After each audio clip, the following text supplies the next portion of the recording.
అగ్రరాజ్యం అమెరికాలో భారీ భూకంపం సంభవించింది. రిక్టర్ స్కేల్ పై దీని తీవ్రత 7.0గా నమోదైంది. ఉత్తర కాలిఫోర్నియా తీరంలో ఈ భూప్రకంపనలు సంభవించాయి. దీంతో US geological survey yellow alert ప్రకటించింది. అలాగే US national weather service tsunami హెచ్చరికలు జారీ చేసింది. యుఎస్ జియోలాజికల్ సర్వే ప్రకారం గురువారం స్థానిక కాలమానం ప్రకారం ఉదయం 10:44 ఉత్తర కాలిఫోర్నియాలోని హంబోల్ట్ కౌంటీలో 100 కిలోమీటర్ల వాయువ్య ప్రాంతంలో ఈ భూకంపం సంభవించింది.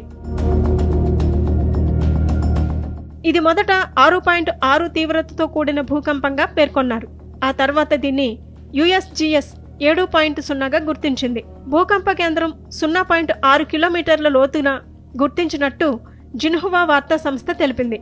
భూకంప ప్రభావంతో పెట్రోలియా, స్కాటియా, కార్బ్ తదితర ప్రాంతాల్లో శక్తివంతమైన ప్రకంపనలు నమోదయ్యాయి.